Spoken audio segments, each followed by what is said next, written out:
Bonsoir Gérard. Bonsoir Mika. Gérard, tu es de la Guadeloupe? En partie, oui. En partie, Oui. c'est-à-dire? Je suis né à Paris Oui. et je suis un imparfait parisien comme je suis un imparfait guadeloupéen d'ailleurs. Pourquoi un imparfait parisien? Parce que je ne correspond pas aux critères parisiens selon l'hexagonal moyen. D'accord. Mais je corresponds aux critères parisiens selon l'antillais moyen. Et tu te dis, et pas vraiment un Guadeloupéen non plus. Non, je ne suis pas né au pays. Classe parisienne, jusqu'à quel âge? Au moins jusqu'à 18 ans. Ah ok, donc toute ton enfance à Paris. Toutes mes études aussi. Toutes tes études aussi. Des études de... Cinéma. Et tu as fait des études où? Au niveau À du Paris. cinéma? Oui, mais au niveau du cinéma, quelle école? C'est CLCF. Ouais, ok. Ah. Et tu as étudié quoi exactement? Moi, j'ai étudié la réalisation. Je voulais déjà devenir réalisateur. Ouais. C'est quelque chose que tu voulais faire depuis toujours? Depuis l'âge de 5 ans. Depuis l'âge de 5 ans, je voulais devenir exactement opérateur. Je voulais faire des photos. Je voulais devenir opérateur. D'accord. C'est-à-dire que tu as découvert l'image quand tu étais enfant, gamin? Absolument. Ouais. Par la bande dessinée au demeurant. Ouais. Alors après, j'ai découvert l'image par la bande dessinée. Ensuite, il y a eu le roman, Oui. les explorateurs, c'était génial ça. Ouais. Les gens qui parlaient des autres D'accord. et des pays des autres. Ouais. Il y a eu aussi Black Sambla, enfin, Raon aussi. Oui, mais- Raon.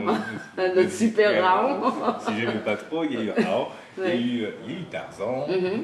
Qu'est-ce qu'il y a eu d'autre encore? On avait Ouais. Superman. Non, C'était pas ça? Non, c'était après. Non, Superman n'a pas du tout fait. N'a pas non. du tout fait des cours. C'était vraiment le noir et blanc, toi, alors. Le Oui. dessin, Oui. la BD, Avec d'accord. toute cette génération de BD et de BDistes Oui. qui parlaient à la fois de l'histoire, Oui.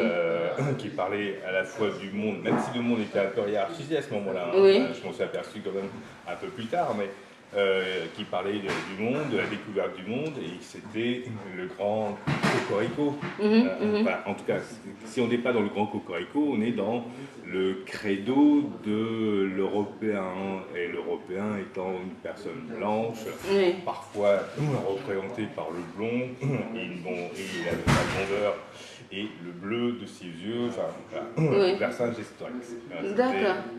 Et c'était quand même très intéressant, en tout cas pour moi, parce que ça m'a permis de m'évader, ça me permettait vraiment de m'évader. Après, je suis passé à des lectures un peu plus sérieuses, moins illustrées, où je découvrais le monde de façon totalement différente.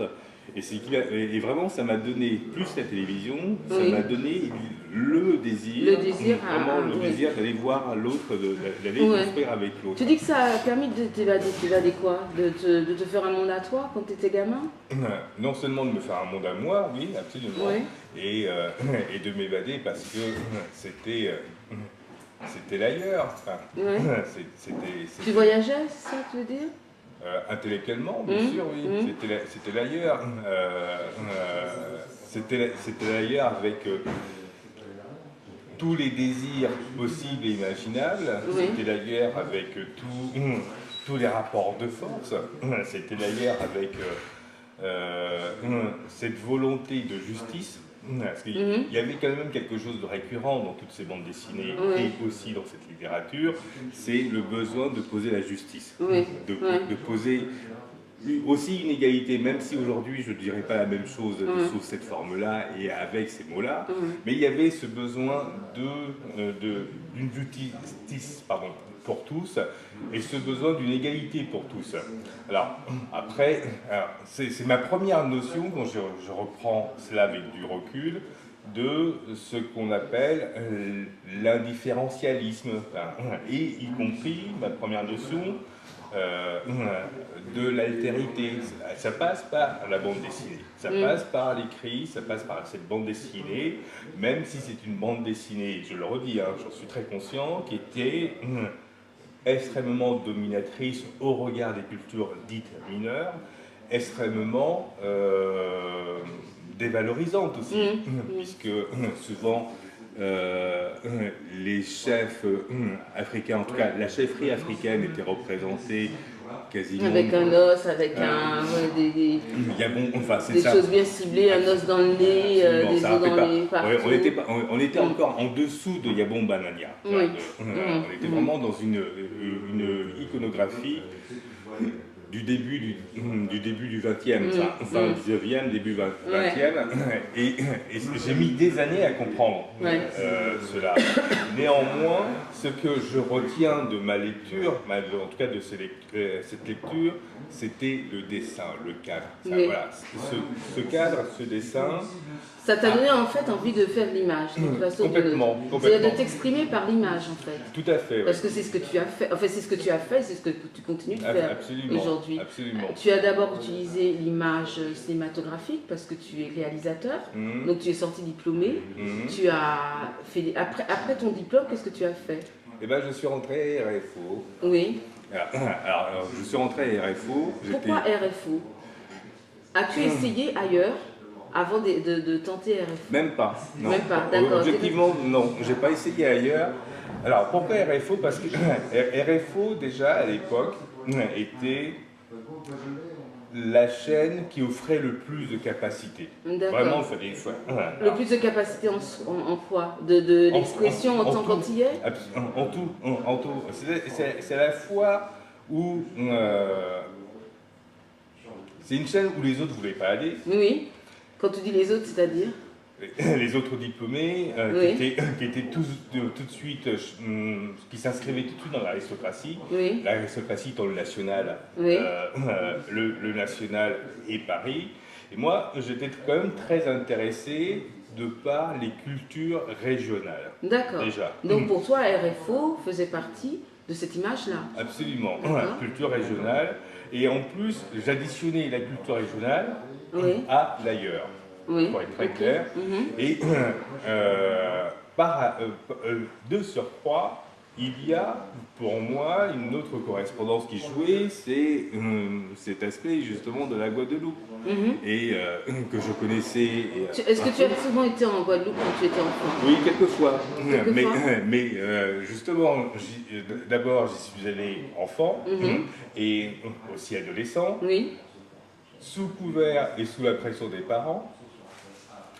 Et donc là, j'avais au moins l'opportunité d'y aller seul et adulte. Enfin, jeune adulte, mais adulte. Et donc j'y suis allé. Et j'ai découvert, et j'ai souhaité vraiment découvrir de mon propre chef, avec le détachement total de ce qui m'était être moi à ce moment-là. D'accord. Et ça a été un peu difficile. Oui, c'est ça. Quelle a été l'expérience à RFO? La transpiration. Transpiration, c'est-à-dire... J'ai appris énormément de choses. Énormément de choses. Et je dis la transpiration, non pas au regard de la question esclavagiste ou de l'esclavage. La transpiration parce qu'il y avait énormément de gens qui ne voulaient pas faire grand-chose. Et moi, j'avais besoin d'apprendre. Donc, j'ai appris.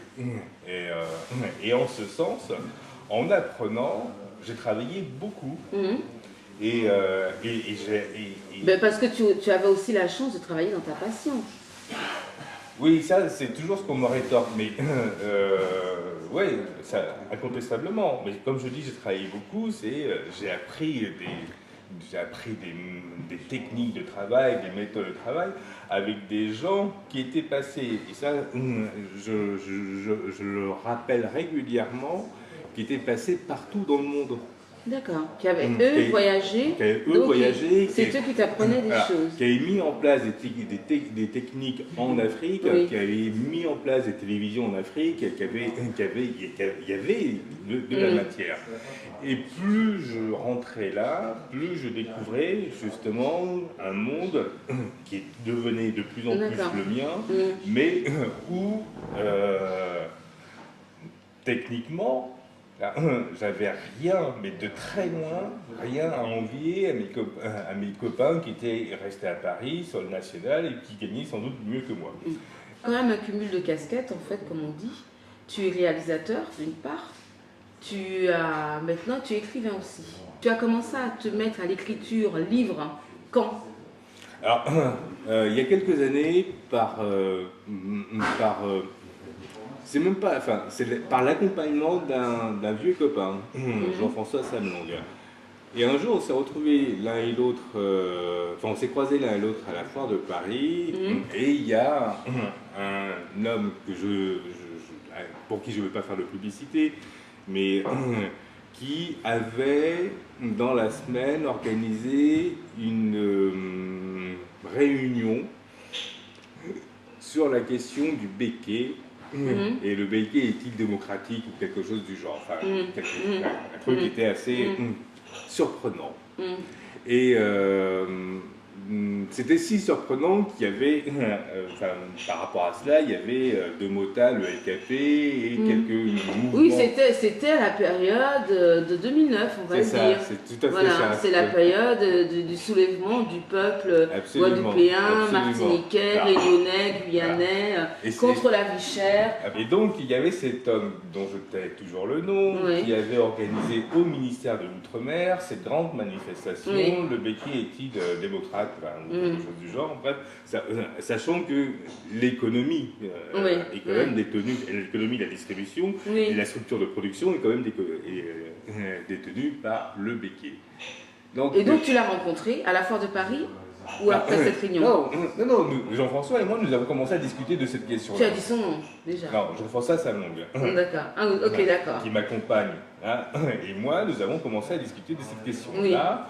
Et comme il connaissait un tant soit peu mon travail en matière cinématographique et qui connaissait mes convictions politiques en la matière, on commence à discuter, puis on se dit, il faudra faire un livre. Donc il me dit chiche, je lui dis oui, et c'est comme ça que je commets officiellement mon premier texte publié. Et ça a été un travail vachement passionnant. Parce que il y avait Suzanne Dracius sur cet ouvrage. Absolument. C'était un ouvrage collectif alors? À trois mains. À trois mains droites d'ailleurs, pour des gens de gauche. Mais oui, il y avait Suzanne aussi, D'accord, ok. Et ça nous a vachement approchés, les uns et les autres. D'abord parce qu'on est fondé... À cette époque, est-ce que tu avais déjà ta librairie? Parce que tu es quand même quelqu'un qui a créé une librairie unique dans son genre, qui était à Lyon. Oui. Et c'était, mais vas-y, dis-nous le nom, quoi.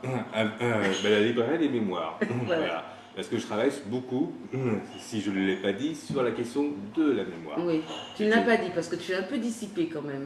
Mais non, parce que alors je travaille beaucoup sur la question de la mémoire, du fait de l'esclavage, du fait de la traite, du fait de la question coloniale et du fait du prolétariat, qui est pour moi l'équation quasi totale. Et cette librairie... Que tu as montée en quelle année? 2008. Entre 2007 et 2008, exactement. Oui, tu as commencé à travailler dessus en 2007, 2008, et cette librairie avait pour but de réunir le livre et le film sur une thématique, sur les mêmes thématiques que je viens de citer, mais au regard du film, on a très peu conscience qu'un film est le fruit d'une réflexion issue de certains livres. Donc, mettre l'un et l'autre en relation, parce que c'est aussi l'un et l'autre de mémoire et deux écritures distinctes, eh bien, c'était quand même... moi, je trouvais ça génial. D'accord. Et voilà ce qu'on a fait. Cette librairie a tenu quand même 5 ans. Oui, tu as fermé quand? J'ai fermé maintenant il y a 1 an et demi. Oui, c'est ça, il y a 1 an et demi. Et parce que, à ma grande surprise, et j'en ai été très en colère, pour être clair là-dessus, la majorité des gens qui s'intéressaient à l'exercice de cette librairie, à la conception même de cette librairie, n'étaient pas les gens qui étaient héritiers des cultures. Donc c'était pas des outre-mer? Non, c'était pas des outre-marins. Non, c'était ni des outre-marins. Il y en avait, cela dit. Très peu de personnes africaines par ailleurs, alors du nord au sud un peu. Je recevais des messages de gens qui étaient en Australie, des gens qui étaient en Canada, des gens qui étaient aux États-Unis et même au Japon, par rapport à des bouquins, par rapport à des choses. Oui, parce qu'il y avait une vente par Internet. Absolument. C'est ça. Et pourquoi tu n'as pas gardé au moins la vente par Internet? Ben, pour des raisons qui sont très clairement liées au droit. D'accord. Le site ne m'appartenait pas en nom propre, mais appartenait à la structure. Lorsque la structure a été liquidée... Et le site a été... D'accord. Voilà, tout simplement. Par contre, le nom m'appartenait, donc j'ai pu reprendre tout cela. Mais j'en ai été, oui, très en colère, vraiment très agacé, très en colère. Ça m'a demandé des mois de prendre du recul à distance par rapport à tout cela. Et aussi de l'analyser, de chercher à comprendre comment, pourquoi cela s'est passé. Et si je peux me permettre de raconter une chose qui m'a particulièrement choqué à l'intérieur de cette relation, en tout cas de cet exercice, c'est la mort d'Aimé Césaire. Il se trouve que, comme beaucoup de réalisateurs, je connaissais Aimé Césaire. Je l'ai interrogé, et en 2008, lorsqu'il est mort, nous avions senti qu'il allait mourir, les informations étaient quand même là-dessus, sans équivoque. Et on a commencé à faire donc une série d'émissions pour honorer sa mémoire, pour vraiment le mettre en avant.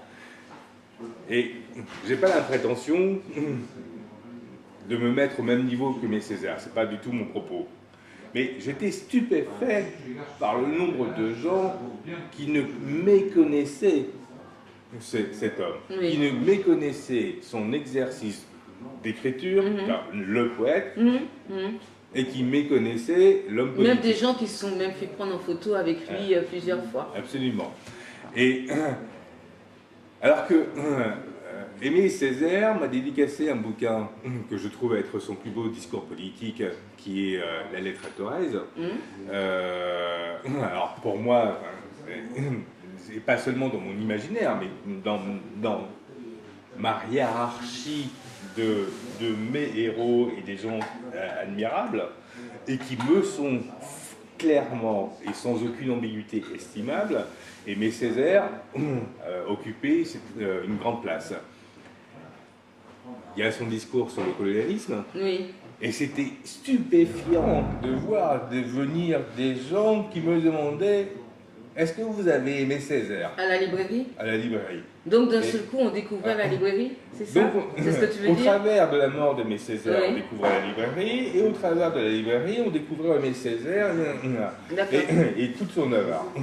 J'étais stupéfait, je le dis sans aucune ambiguïté, de voir à quel point les personnes qui sont censées bénéficier, qui étaient censées bénéficier donc de cette première lecture et de cet accord, étaient détachés, distants de tout ce qui leur est propre en matière de culture. D'accord. Et je ne parlerai même pas en matière de mémoire. Je parle en matière de culture, déjà. D'une culture propre. Absolument. Et ça m'a effrayé. Alors, autant te dire que quand j'étais amené, effectivement, à vraiment à quitter l'entreprise et à lui donner sa mort, parce que c'est quand même ça, je me suis pas senti, cet échec-là, je l'ai très mal vécu, parce que ça a été d'abord le fruit d'une très grande expérience, ça a été le fruit d'une conjugaison de différents savoirs, de différentes confrontations avec les uns et les autres, de beaucoup d'énergie, entre le livre, le film, le site internet, et on avait, tous les mercredis, on essayait de mettre en avant un sujet, un personnage, issu du monde de cette altérité, qui pouvait faire les transitions entre... Et ça fonctionnait comment? Vous faisiez comment? C'était sous quelle forme ce mercredi? C'était une rencontre? Pas du tout. C'était une rencontre, oui, dans son principe. Site, absolument. Mais c'était sous le couvert, le libraire, et là en l'occurrence c'était une libraire, parle d'un livre ou d'un auteur ou d'un thème auquel elle intéresse. Donc c'est une rencontre. Absolument. Et voilà. Et on faisait ça. Et c'était vachement. Moi, C'était vachement agréable. On faisait ça. Et on a essayé de mettre ça en place avec une radio locale pour pouvoir... et ensuite, au fur et à mesure, on a mis en place un rendez-vous hebdomadaire qui est devenu, bi-hebdomadaire exactement, qui est devenu mensuel par ailleurs parce que les personnes qui nous accompagnaient l'ont demandé, sur la question cinématographique. Toujours sur les mêmes... sujet de la mémoire. Sujet de la mémoire. Travail de la mémoire. Voilà. Et là, aux surprises, aux surprises, on s'est fait mettre les bâtons dans les roues par des politiques. D'accord. Pourquoi aux surprises? Parce que la question de la lutte contre le racisme, la question de la lutte contre les discriminations est quand même un acte politique. C'est de la politique. Donc, travaillons sur ces sujets-là, travaillons sur ces principes-là. On était très loin de s'attendre à ce que les politiques nous mettent les bâtons dans les roues, tout simplement. Mais c'est pas à cause de ça que vous avez fermé quand même. Non. D'accord. Non, c'est pas non. Non, c'est pour dire les choses quand même. Bon. Non, je dis les choses. Non. C'est l'absence. Ok, d'accord. Et même l'absence de politique d'ailleurs. Et donc après, tu as fait cet ouvrage en collectif, et après tu as mis combien de temps à écrire un autre livre, un autre ouvrage? Alors, ou bien peut-être que tu écrivais, mais tu as mis combien de temps à le sortir? Non, j'écrivais. Non. Il y a eu la crise de l'outre-mer, où là, j'ai pris beaucoup de plaisir. Alors justement, avec la crise de l'outre-mer, je commence à régler des comptes. Je commence à régler des comptes, et notamment avec les questions de lutte contre le racisme et les discriminations. Je continue mon exercice au sein de l'entreprise et de la librairie des mémoires. Quand celle-ci est amenée à disparaître, là, je règle les comptes. D'accord. Tu règles les comptes, mais tu écris en même temps. Non, mais justement, quand je règle les comptes, j'écris justement les abolitions utopies d'une société moderne. D'accord. Donc ça, c'est ton ouvrage qui est paru en 2011. C'est ça, voilà. Juste après la fermeture. Tout à fait. Où là, je me suis vraiment isolé. Et à partir de là, comme tout le monde me parlait de lutte contre le racisme, machin, mais que je voyais absolument pas les issues positives de tout cela, et pour paraphraser, en tout cas, pour taquiner certaines personnes, SOS Racisme, moi, on pas dénié en pont, on pas tout à combat. Donc, j'écris ça, et il se trouve que la petite sœur de la traite, c'est quand même la colonisation, et que j'avais accumulé des infos sur la colonisation et autres, et dans la foulée, tu écris un autre ouvrage. Je fais la suite. Tu fais la suite. Qui se nomme De l'indigène à l'individu, au citoyen, histoire de diversité. Et là, je traite d'une autre forme du même sujet, autant l'abolition, l'utopie, l'abolition est une violence, c'est une violence, autant que là, je suis réellement sur une autre violence, et qui est beaucoup plus intense, la violence coloniale. D'accord, ok. Et à quel moment tu écris Le fils du bourreau et le témoignage sur la violence et la maltraitance au sein du foyer? Alors, à quel moment je l'écris? Alors, je l'ai écrit... En fait, le titre, c'est Le fils du bourreau. Oui. Voilà, mais c'est un témoignage. C'est un témoignage. Alors, Le fils du bourreau, je l'ai écrit entre décembre et janvier. 2012,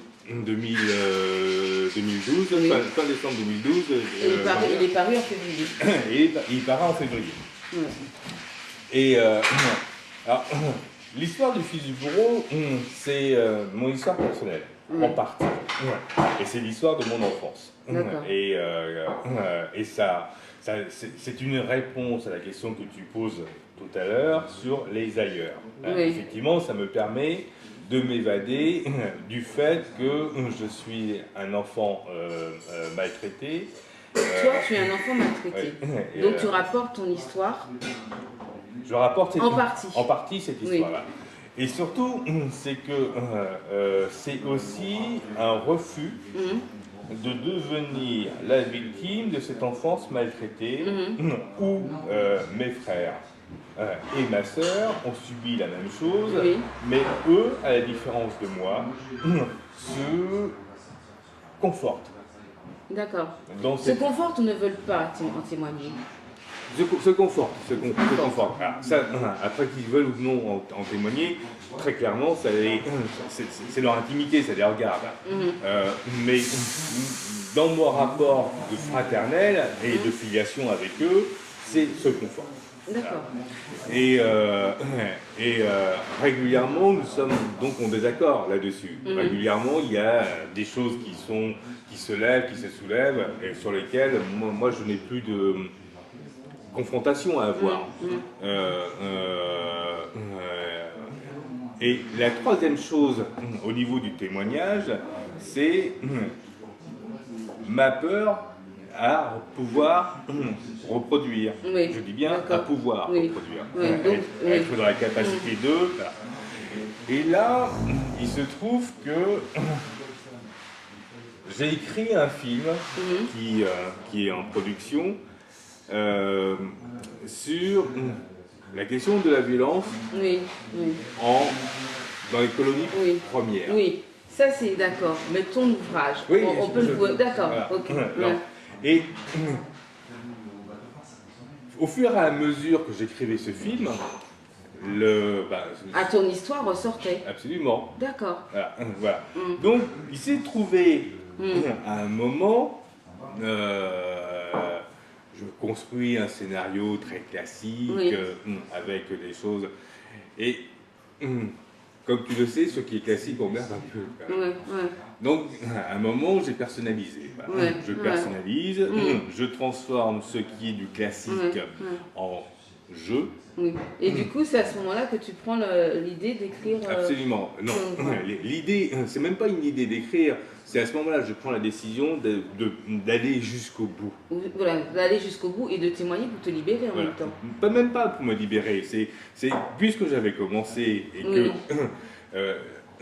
et que je mets en place, au fur et à mesure que le film s'écrit, je décide, le fil du bureau n'est qu'une décision de ma part de poursuivre et de porter jusqu'au bout le témoignage. Parce que ma position de réalisateur, quoi qu'il en soit, me confère un confort. C'est que pour le film, je ne dis pas, même si j'écris moi je, mais je ne dis pas moi je. Oui, d'accord. Tandis que dans le livre, tu dis c'est moi je et je. Voilà. Et ça, je l'assume. Le livre, je le signe, le film aussi d'ailleurs demeurant. Mais c'est ce que je fus n'est pas ce que je suis. Donc, et le livre n'est que le témoignage de ça. Non, il y a deux temps dans le livre, le passé simple et le présent. D'accord. C'est des choses bien distinctes. Et la conclusion du livre, c'est que je ne souhaite pas, je n'ai jamais désiré être le fils du bourreau et de la gloire. Oui, tu n'as jamais désiré subir de la maltraitance. Non plus, bien sûr. Bien sûr, mais quand je dis je ne souhaite pas, c'est que en disant cela, c'est que je cesse toute projection, possibilité aussi de reproduction. D'accord. Donc tu ne veux pas être papa? Si, mais de reproduction dans les actes. C'est ça. Alors maintenant, à être père, je me sens plus libéré aussi par rapport à cette question-là. Et il faut juste la dame. Il faut juste la dame. Tu lances un appel? Non, je dis qu'il faut juste la dame. Voilà. Alors, ton ouvrage, il est édité par qui? Lequel? Sur Edilivre. Oui, les deux derniers sont... Alors, cite-nous tes ouvrages. Alors, il y a donc La crise de l'outre-mer français, que j'ai écrit avec Jean-François Samlong et Suzanne Drassus. Il y a Les abolitions utopies des sociétés modernes. Alors, Le fils du bourreau et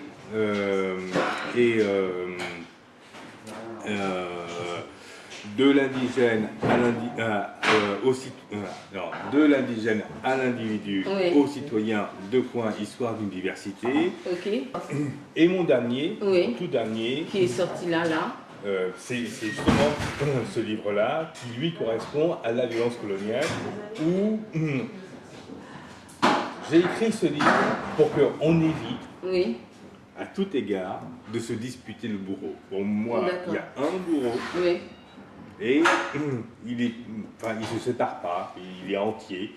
Et ce bourreau a fait des exactions, que ce soit en Guadeloupe, en Martinique, en Guyane, à La Réunion, comme il en a fait en Afrique, au nord et au sud, comme il en a fait à Madagascar, comme il en a fait en Inde, comme il en a fait en Indochine, comme il en a fait au Mexique. Voilà. Ok. Et si on veut te suivre, tu as un site?